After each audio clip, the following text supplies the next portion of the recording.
நாளிலே என்னை கேட்டுக்கொண்டிருக்கிற அன்பு சகோதரா, சகோதரி, சில சூழ்நிலையை விட்டு நம்ம ஓடலாம்னு நினைக்கிறோம். சில இடத்தை விட்டு எப்படியாவது ஓடி தப்பினால் போதும் என்று நினைக்கிறோம். ஒன்றை புரிந்து கொள்ளுங்கள். நீங்கள் இப்பொழுது இருக்கிற நிலை என்பது உங்களுக்குரியது அல்ல என்றால், அல்லது உங்களை தேவன் இன்னொரு இடத்துக்கு கொண்டு போவது தேவ சித்தமானால், கர்த்தர் இப்படி ஓடி போகிறது போல ஓடி போக விடமாட்டார். மாறாக கர்த்தரே அழைத்து கொண்டு போவார்.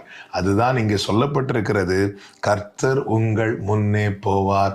இஸ்ரவேலின் பரிசுத்தர் உங்கள் பிறகே உங்களை காக்கிறவராய் இருப்பார்.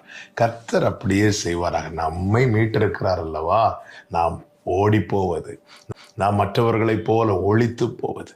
ஆமென். இப்படி செய்வதை தேவன் விரும்பவில்லை. தேவன் அனுமதிக்கவும் மாட்டார். எனவே கர்த்தருடைய செயலுக்காக, கர்த்தர் உங்களை நடத்துவதற்காக அவரை நோக்கி காத்திருங்கள். கர்த்தர் உங்களை கிருபையாய் நடத்துவாராக.